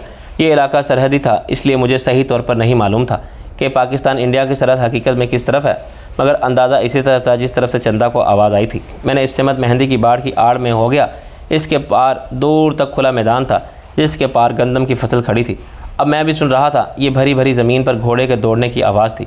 मैंने दर्द भूल कर मुस्तैद हो गया। अकबर अभी तक नहीं आया था, और मुझे इसकी कमी शिद्दत से महसूस हो रही थी। अगर यह रब नवाज और इसके साथी थे, तो हमें एक खून रेज़ मुकाबले के लिए तैयार रहना चाहिए था। नासिर, ये जगह बिल्कुल गैर महफूज है। चंदा ने सरगोशी की। हमें दरख्तों की तरफ जाना चाहिए। लेकिन दरख्त इस जगह थे जहाँ से हम आने वालों पर पूरी तरह नज़र नहीं रख सकते थे। अगर चंदा साथ ना होती तो मैं मेहंदी की बाढ़ में रहने को तरजीह देता, मगर मैं चंदा के लिए ख़तरा मोल नहीं लेना चाहता था। लिहाजा मैंने इसकी बात मान ली थी। दरख्त ज़्यादातर बाएं तरफ थे। इनमें छुप कर हमने आने वालों की नज़र से बिल्कुल ही ओझल हो जाते, मगर इससे रेस्ट हाउस के सामने वाला हिस्सा नज़र नहीं आ रहा था। मेरा अंदेशा दुरुस्त साबित हुआ था। आने वाले घड़सवार सामने के हिस्से में आकर ठहरे थे। अलबत्ता एक झलक नज़र आई थी। वो कम से कम 4 अफराद थे। वो सब घोड़ों पर सवार थे। फिर किसी की आवाज़ आई, ओए रफ़ीक, मजीद, कहाँ मर गए तुम दोनों? गालिबन ये दोनों वही थे जो रेस्ट हाउस के अंदर बाहर मारे गए थे। ये निगरान थे तो मारा जाने वाला तीसरा अफराद कोई अहम शख्स था। फिर मैंने रब नवाज की आवाज़ सुनी, कोई गड़बड़ है, ये सब कहाँ मर गए? मैंने दरवाज़ा खुलने पर शोर आवाज़ सुनी। वो लोग अंदर दाखिल हो रहे थे, और जाहिर है कि इन्होंने लाशें भी देख ली थी। इनके शोर और गालियों से तो यही जाहिर होता था कि मैंने चंदा की तरफ देखा तो पहली बार मुझे एहसास हुआ कि वो गायब थी। चंदा, मैंने माइक में सरगोशी की, कहाँ हो तुम?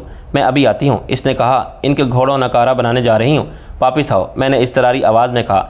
यह ख़तरनाक है, इन्होंने घोड़ों को ऐसे नहीं छोड़ा होगा। चंदा ने कोई जवाब नहीं दिया। मैंने इसे कई बार पुकारा। फिर मैंने मशीन गन संभाली और दरख्तों से आगे वाले हिस्से की तरफ आने लगा। इस तरफ दरख्तों की आड़ कम थी। इस लम्हे मैंने घोड़ों की हनहनाहट के साथ एक तेज़ ब्रश की आवाज़ सुनी। मेरा दिल जैसे रुक गया। चंदा के पास सलेंसर लगा पिस्तौल था। इसी लम्हे मैंने एक शख्स को देखा जो बड़ी सी राइफ़ल उठाए अगले वाले हिस्से से बाहर निकल रहा था। इससे पहले इसकी नज़र मुझ पर पड़ती, मैंने इसे छलनी कर दिया। चंदा, मैंने कहा, तुम ठीक हो? इसकी तरफ से कोई जवाब नहीं आया। मैंने फिर बेचैनी से पुकारा, चंदा, तुम ठीक हो? मेरा दिल अंदेशों से लरज़ रहा। इसकी आवाज़ आई। मैंने सुकून का सांस लिया। ऊपर कोई चढ़ा है, प्लीज़ आड़ में हो जाओ। मैंने बेइख्तियार छत की तरफ देखा, और अगले लम्हे अगर मैंने ज़मीन पर ना गिर जाना हो तो ऊपर से आने वाला ब्रश मुझे छलनी कर देता। मैंने जवाबी ब्रश चलाया। छत पर मौजूद शख्स तेज़ी से पीछे हट गया। मुझे मौका मिल गया कि मैं फ़र्श पर रोल करते हुए छज्जे की आड़ में हो गया। इस तरफ रेस्ट हाउस की छत सीधी थी, इस वजह से कोई ऊपर आने में कामयाब हुआ था। दीवार के साथ लगते ही मैं तेज़ी से कोने वाले हिस्से की तरफ सरकने लगा, जहाँ ऊपर खपरेल की छत थी। इस तरफ से ऊपर से फायरिंग मुमकिन नहीं थी। इस दौरान मैं एक बार फिर मुझे पहलू में दर्द उठने लगा था। नासिर, फायर किसने किया? पहले ऊपर से हुए, फिर मैंने किए थे। मैंने सिरकते हुए कहा, दोनों ही बच गए हो, तुम कहाँ हो? मैं इस तरफ एक दरख्त की आड़ में हूँ। मैंने एक घोड़े को गोली मारी, बाकी खुद ही भाग गए हैं। तुम पर फायर किसने किए थे? पता नहीं, अंदर से किए थे। इस तरफ कई दरवाजे हैं, मैं बम मारने जा रही हूँ, तुम कहाँ हो? रेस्ट हाउस के जनूबी कोने में, मेहंदी की बाड़ के नज़दीक। ठीक है, मैं 1 2 3 गिनते ही बम फेंकूंगी। धमाका होते ही तुम दोबारा दरख्तों में चले जाना। ये जगह बिल्कुल महफूज नहीं है। चंदा, तुम भी वहाँ से निकल आओ। मैंने कहा, इस तरफ दरख्तों की आड़ ज़्यादा नहीं है, मैं बम फेंक रही हूँ। 1 2 3। मैंने दोनों हाथ कानों पर रखे। इसके बावजूद धमाके से मेरे कान झंझनाए गए थे। इसके साथ ही मैं अकब में भागकर दोबारा दरख्तों में घुस गया। मेरे अकब में रब नवाज की हल्की सी आवाज़ आई थी। इस वक्त तक सुबह की रोशनी खासी हद तक नमूदार हो चुकी थी। मैंने मुड़कर देखा तो मुझे एक शख्स ज़मीन पर पड़ा नज़र आया। वो छत से गिरा था। बम ने इसका हशर नशर कर दिया था। एक तो गया। मैंने चंदा से कहा, तुम्हारा निशाना लाजवाब है, शुक्रिया। वो हंसी, ये अकबर कहाँ रह गया? जीप कहाँ है? मैंने इसकी आवाज़ नहीं सुनी। आ गया हूँ खातून, इसकी आवाज़ आई। वो ज़रा पीछे छोड़ आया हूँ, इसने जवाब दिया। ज़रा सूरत हाल का मुआयना करने आया था। मैंने इसे मुख्तसरन हालात बताए। वो बोला, अच्छा, मैंने कई घोड़े फ़रार होते देखे थे। मेरा मशवरा है कि एक बम अब अंदर फेंको, और मेरा ये मशवरा है कि जीप लाकर चंदा को इसी जगह से निकाल लो, वो बिल्कुल गैर महफूज है। मैंने कहा था कि ब्रश चलने की आवाज़ आई। फिर चंदा बोली, मेरे खुदा, बाल बाल बची हूँ, अभी इनकी ऐसी कम तैसी करती हूँ। इसने दांत पीसे। 1 2 3, इसने कहते बम उछाला। धमाके के साथ ही अंदर से एक चीख भी सुनाई दी। एक और गया। मैंने मुसर्रत से कहा और चिल्ला कर बोला, रब नवाज, हथियार डालकर बाहर आ जाओ, वरना चूहे की तरह अंदर ही मारे जाओगे। शाह आलम, इसने अंदर से दीवाना वार गालियाँ देना शुरू कर दी। मैंने कहका लगाया, अभी तो 2 बम मारे हैं, 10 12 और मारे तो तुम जहन्नम में होगे। मैं आखिरी वार्निंग दे रहा हूँ। एक बार इसने अंदर से बेतहाशा फायरिंग की थी। मैं चंदा के लिए फ़िक्रमंद हो गया था। वो एक दरख्त की आड़ में थी और ये कोई महफूज आड़ नहीं थी। अगर 2 तरफ से फायरिंग होती तो चंदा शदीद ख़तरे में थी। इसी लम्हे मैंने ब्रेकों की चरचराहट सुनी। फिर अकबर की आवाज़ आई, हरियप, जल्दी से अंदर आओ। जीप की आवाज़ के साथ फायरिंग एक बार फिर शुरू हो गई थी। चंदा बोली, अब जल्दी से निकल चलो, फ़िक्र ना करो, ये बुलेट प्रूफ जीप है। अकबर ने कहा। फिर मुझसे बोला, नासिर, इस जगह से दूर चले जाओ, मैं रॉकेट मारने वाला हूँ। इसने जीप ले जाकर ज़रा दूर मैदान में रोकी। मैंने चंदा की बुखलाई हुई आवाज़ सुनी, रुक जाओ नासिर, नासिर को तो निकलने दो। बीबी, इतनी भी जल्दी नहीं कर रहा हूँ, 1 मिनट को तो लगेगा ही। मैं तेज़ी से दरख्तों की आड़ लेते हुए दूर जाने लगा। ज़रा दूर जाकर मैं इन झाड़ियों में दाखिल हुआ जो नहर तक चली जाती हैं। अब मैं रेस्ट हाउस से महफूज फासले चंदा से मुखातिब होना चाहा, लेकिन फासला 200 गज से ज़्यादा हो गया था, इसलिए हैंडसेट ने काम नहीं किया। बहरहाल मैं मुतमईन था। अब मुझे धमाके का इंतज़ार था। मेरी घड़ी के मुताबिक 1 मिनट का वक्त गुजर चुका था। फिर दूसरा मिनट भी गुजरने लगा था। ना जाने अकबर क्या कर रहा था। सुबह की नामुदार होनी रोशनी में मेरी नज़रें अब दरख्तों में कम गुम रेस्ट हाउस की तरफ थी। जब दूसरा मिनट भी गुजर गया तो मैंने ज़रा करीब जाने का सोचा था कि राब्ता हो सके। इस लम्हे कान फाड़ देने वाला धमाका हुआ। रेस्ट हाउस की तरफ से शोले नुमा धुआं उठा था। अकबर ने इसे तबाह कर दिया था। फिर शू की आवाज़ के साथ दूसरा रॉकेट लगा। 2 बमों ने पहले रेस्ट हाउस का खासा नुकसान किया था, बाकी कसर इन 2 हमलों ने पूरा कर दी थी। रेस्ट हाउस मलबे का ढेर बन गया था। वो मारने वाला, मैंने दिल में सोचा। कितने तवील इंतज़ार के बाद यह दिन आया था जब रब नवाज नामी ये शैतान इस ज़मीन से दफ़ा हो गया था। मेरा दिल चाहा कि नाचूं, गाऊं और उछल कूद करके अपनी खुशी का इजहार करूं। मैं झाड़ियों से निकलने वाला था कि मुझे अपने आगे सरसराहट सी महसूस हुई और अगले ही लम्हे मेरी सारी खुशी मलिया मेट होगी जब मैंने रब नवाज की आवाज़ सुनी। वो दबी ज़ुबान में गालियाँ दे रहा था। किसी ने आहिस्ता से डांटा, चुप रहो अहमक, इनका एक साथी इस तरफ भी है, शायद वही शाह आलम है। मैंने सख्ते की सी कैफियत में रह गया। रब नवाज ज़िंदा था। वो खबीस एक बार फिर बच निकला। शायद अकबर ने जो ज़रा सी ताख़ीर की थी, इससे फ़ायदा उठाकर वो अकबी रास्ते से निकल गया था और निकलने के लिए बेहतरीन जगह थी। यहाँ घनी झाड़ियाँ थीं जिनमें छुप कर आसानी फ़रार हुआ जा सकता था। मैंने बामुश्किल खुद को फायर करने से रोका। मुझे कतई अंदाज़ा नहीं था कि रब नवाज और इसका साथी किस तरफ से थे। एक बात तो यकीनी थी कि वो भी मुसल्लह थे। अगर मेरी फायरिंग से बच जाते तो वह आसानी मेरा काम तमाम कर सकते थे, लेकिन मैं रब नवाज को इतनी आसानी से निकलने का मौका नहीं दे सकता था। मैं भी झाड़ियों में हरकत करने लगा। असल में मैं देखना चाहता था कि वो कहाँ से गुजर रहे हैं। आखिर एक जगह मुझे नज़र आई। घास और ज़रा सी हटी हुई झाड़ियाँ नज़र आईं और मैं इसके सहारे इनके पीछे रवाना हो गया। मेरे पास इतना वक्त नहीं था कि चंदा और अकबर को बता सकता। सुबह की रोशनी अब इतनी हो चुकी थी कि मुझे रास्ता साफ नज़र आ रहा था। माँ मेरी नज़र खून के धब्बों पर पड़ी। नवाज या इसके साथी में से कोई ज़ख्मी था। शायद चंदा के फेंके दस्ती बम ने किसी को ज़ख्मी किया था। इससे मेरा काम ज़रा आसान हो गया था, लेकिन खून की मिकदार बता रही थी कि ज़ख्म मामूली नौयत का है। खैर, ये तो एक अंदाज़ा था। बाज़ औक़ात ख़ास संगीन ज़ख्म भी से मामूली मिकदार में ही खून निकलता है और बाज़ औक़ात सती ज़ख्म से बेतहाशा खून ज़ाया हो जाता है। जैसे मुझे गोली ज़्यादा गहराई में नहीं लगी थी, लेकिन मेरा खासा खून ज़ाया हो गया था। मैं कोशिश कर रहा था कि हर मुमकिन तेज़ी से इनका ताक़ुब करूँ तो कोई ऐसी आहट भी ना हो जो इन चौकन्ना कर दे। मसला ये था कि रेस्ट हाउस से दूर निकलने के बाद इनके फ़रार की रफ्तार में तेज़ी आ गई थी। अब वो डरे बगैर तेज़ी से झाड़ियाँ हटाते जा रहे थे, लेकिन मैं इनके ताक़ुब में ऐसी आज़ादी से हरकत नहीं कर सकता था, वरना कोई भी आहट इन्हें चौकन्ना कर सकती थी। मैं इसी कोशिश में था कि एक बार इनकी झलक नज़र आ जाए तो मैं बेदरीक इन्हें उड़ा दूँ, मगर यहाँ झाड़ियाँ इतनी घनी थी कि चंद फुट से आगे देखना मुमकिन नहीं था। यही चीज़ रब नवाज़ को बचाए जा रही थी। अचानक आगे से आती आवाज़ें रुक गई। ऐसा लगा जैसे वो रुक गए, मगर क्यों? क्या इन्हें अपने ताक़ुब का शुबा हो गया था? मैं अभी रुक कर झाड़ियों में दबक गया। मेरे कान किसी आहट पर लगे थे और वहाँ इतनी खामोशी थे कि पेन पर गिरती तो इसकी आवाज़ सुनाई देती। अचानक परिंदों का शोर बुलंद हुआ तो मैं झुंझला गया। अब कोई आहट सुनना मुमकिन नहीं था। ज़रा सी देर में फ़िज़ा परिंदों की आवाज़ों से गूंजने लगी थी, लेकिन जिस तरह मुझे इनकी आहट नहीं आ रही थी, इसी तरह इन्हें भी मेरी आहट सुनाई नहीं देती। मैंने अल्लाह का नाम लिया और आगे बढ़ने लगा। मैं एहतियात से झाड़ियाँ हटाते हुए रास्ता बना रहा था। कचली मछली हुई घास मेरी रहनुमाई कर रही थी। दाएं हाथ में मशीन गन 1 सेकंड में फायर करने के लिए तैयार थी और मैं इस वक्त हक्का बक्का रह गया जब अचानक ही झाड़ियाँ ख़त्म हुई। इसके आगे कोई 1 फरलांग तक कोई साफ़शुदा खेत था जिसके अकब में गंदम की फसल थी। रब नवाज़ और इसका साथी इसी फसल में दाखिल हो रहे थे। मैंने मशीन गन सीधी की, लेकिन फिर रुक गया। इतने फासले से दुरुस्त निशाना लेना मुश्किल था और वो मेरी फायरिंग के हद से बाहर थे। काश मेरे पास कोई राइफल होती। मेरे मुगालते से फ़ायदा उठाकर वो खासा आगे जा चुके थे।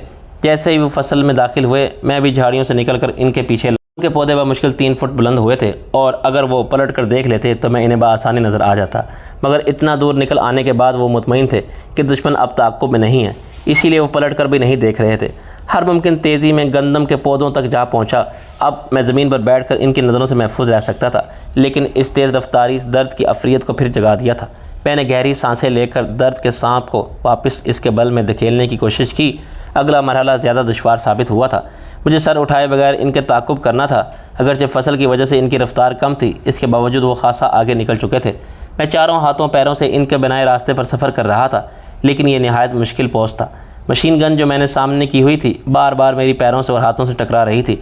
इसमें पश्च की तरफ नहीं कर सकता था कि फ़ौरी इस्तेमाल की ज़रूरत पड़ी तो इसे आगे लाने में एक दो सानिये लग जाते और ज़िंदगी और मौत की इस जंग में सेकंड के 10वें हिस्से की ताख़ीर शिकस्त का बायस बन जाती थी। इस तरह चारों हाथों पैरों से चलने पर ज़ख़म भी दबाव पड़ रहा था और इसमें रह रहकर दर्द की लहरें उठ रही थी। मैंने वक्फे से सर उठाकर देख रहा था। वो अब भी इतना आगे थे कि मशीन गन गोली इन तक नहीं पहुँच पाती। खेतों के दाएं तरफ मुझे एक गांव नज़र आ रहा था, लेकिन रब नवाज़ और इसके साथी इसका रुख इस तरफ नहीं था, बल्कि वह जनूब मशरिक़ की तरफ सफ़र कर रहे थे। न जाने इनकी मंजिल क्या थी। मैंने इन पर लानत भेजी। इनकी वजह से मुझे इसे बेहुदा अंदाज में सफ़र करना पड़ रहा था। वो निस्बतन ज़्यादा रफ्तार की वजह से मुझसे दूर होते जा रहे थे और अब ख़तरा था कि वो गायब ही ना हो जाए, क्योंकि ज़रा आगे मुझे बागात नज़र आ रहे थे। रब नवाज़ के साथी के शाने से एक राइफ़ल लटकी थी और रब नवाज़ के पास बज़ाहिर कोई हथियार नहीं था, लेकिन इसका किसी पिस्तौल या रिवाल्वर से मुसल्लह होना यकीनी था। 1 फरलांग के बाद खेत ख़त्म हो गए। मैं इस वक्त वस्त में था जब वो फसल से बाहर निकल चुके थे। इस वक्त भी वो मुझसे कोई 300 गज़ आगे थे। मुझे एक बार भी राइफ़ल की कमी शिद्दत महसूस हुई थी। यूज़ी सब मशीन गन बेशक मौसर हथियार था, लेकिन इसकी मौसर हदूद 200 गज़ से ज़्यादा नहीं थी। दर्द की वजह से मुझे बार बार रुकना पड़ रहा था। जब भी दर्द की लहर उठती मैं रुक जाता था।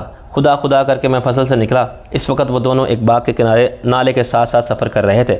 इनकी निगाहों से बचने के लिए मुझे दाएं तरफ से एक बाग के दरख्तों की आड़ लेनी पड़ी। ये किन्नू का बाग था। फसल उतरने के बाद इसकी रखवाली की ज़रूरत बाकी नहीं रही थी, वरना मुझे कम से कम कुत्तों से ज़रूर वास्ता पड़ता। मैं तेज़ कदमों से चलकर इसके नज़दीक जाने की कोशिश कर रहा था। एक बार मैंने दरख्तों की कतार से झांका तो वो गायब थे। एक लम्हे को मैं हक्का बक्का रह गया। वो इतनी खामोशी से कहाँ गायब हो गए थे? इस पगडंडी के दोनों तरफ बाग ही थे। वो इसी बाग में आए थे तो मुझे दरख्तों की इस तरफ की कतार में साफ नज़र आते। वो यकीनन दूसरी तरफ के बाग में दाखिल हो गए थे। मैं बाग से निकलकर अब पगडंडी पर आ गया था। मशीन गन मेरे हाथ में थी और नज़रें ज़मीन पर मरकूज़ थी। आखिर मुझे मतलूबा शय नज़र आ गई थी। ये ज़मीन पर खून का धब्बा था। सुबह की तेज़ रोशनी में यह मामूली धब्बा वाक़या था। साथ ही मैं जूतों के निशान देखने की कोशिश कर रहा था। पगडंडी तो सख्त ज़मीन की थी, लेकिन बाग के किनारे की ज़मीन भरी भरी थी। इसकी बाकायदगी से गोडी की जाती थी ताकि ज़मीन अच्छी रहे और इस पर फाजिल जड़ी बूटियाँ ना उगें। इसने मेरा काम आसान बना दिया था। मुझे एक जगह 2 अफराद के पैरों के निशान बाग में जाते नज़र आ गए थे। रहा सहाशा खून के धब्बे ने दूर कर दिया था। बाग में जाने वाले रब नवाज़ और इसके साथी ही हो सकते हैं और शायद ये बाग इनकी पनाहगाह थी। ये जगह रेस्ट हाउस से कोई 2 मील के फासले पर थी।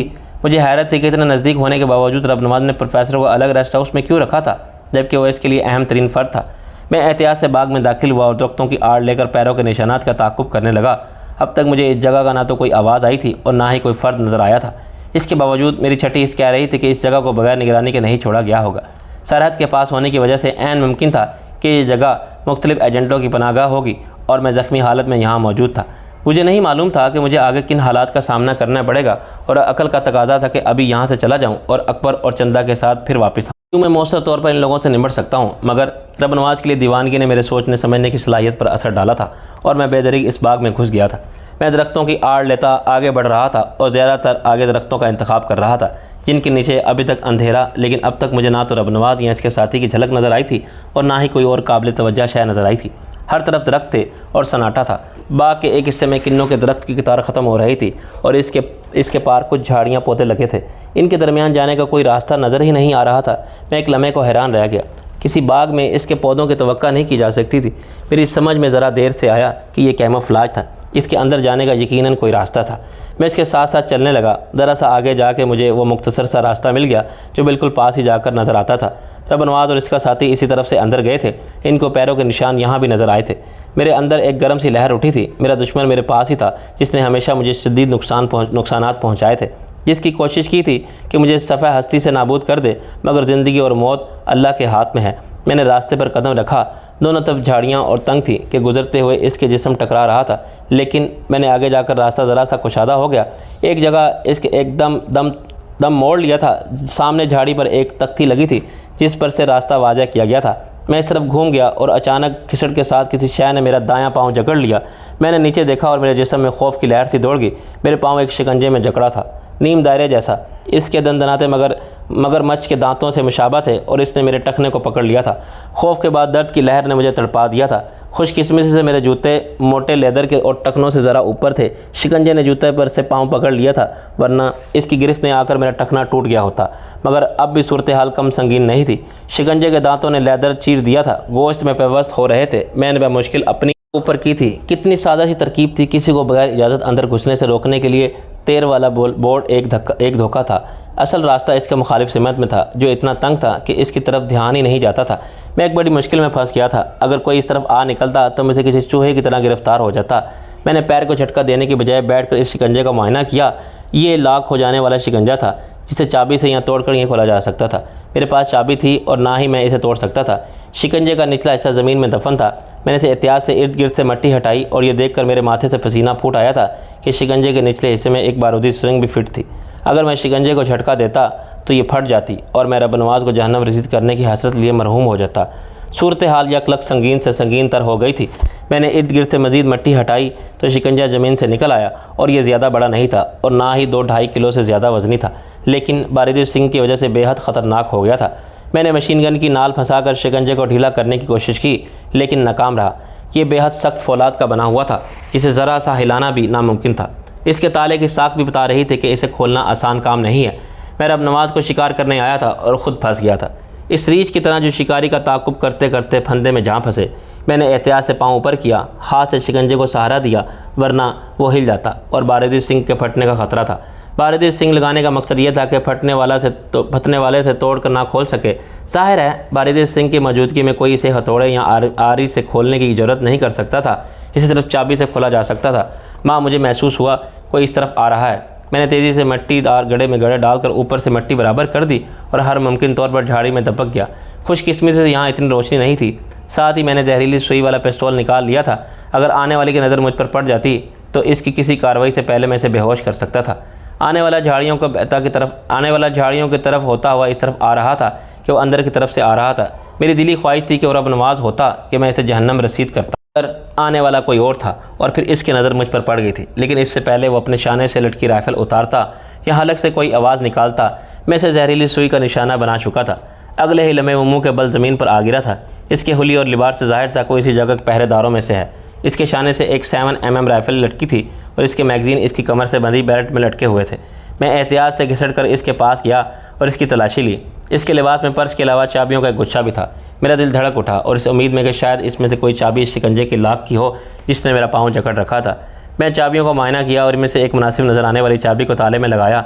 चाबी इसमें फ़िट आ गई थी, लेकिन ये इस ताले की चाबी नहीं थी। मैंने दूसरी नज़र आने वाली चाबी को ताले में लगाया, लेकिन वो अंदर ही नहीं गई। तीसरी से भी ताला नहीं खुला तो मैं मायूस होने लगा। शायद इसके पास शिकंजे के ताले की चाबी नहीं थी। लेकिन मैंने यके बाद दीगर चाबियों की आजमाइश जारी रखी और अचानक एक चाबी लगाते ही ताला खट से खुल गया था। तो मुझ पर शादी मर की कैफियत तारी हो गई। ताला खुलते ही शिकंजा पाँव से नरम पड़ गया था। मैंने बआसानी इसके बेरहम दांतों को दूर कर दिया। इसके पैर से हटते ही मुझे बेपनाह सुकून मिला था। मैंने पैर का मुआयना किया। शिकंजे के दांतों ने ऊपरी खाल को नुकसान पहुंचाया था, मगर गोश्त और हड्डी महफूज थे। मैंने खड़े होकर देखा, पाँव में तकलीफ़ थी, लेकिन मैं चल फिर सकता था। शिकंजे के साथ मेरे दिल से वो खौफ भी निकल गया था जिसने मुझे जकड़ लिया था। मैंने पहरेदार की तलाशी ली, मगर इसके पास कुछ और नहीं था। मैंने इसकी राइफ़ल और मैगज़ीन निकाल लिए, फिर से खींचकर इस रास्ते पर ज़रा आगे डाल दिया और शिकंजे को झाड़ियों में छुपा दिया।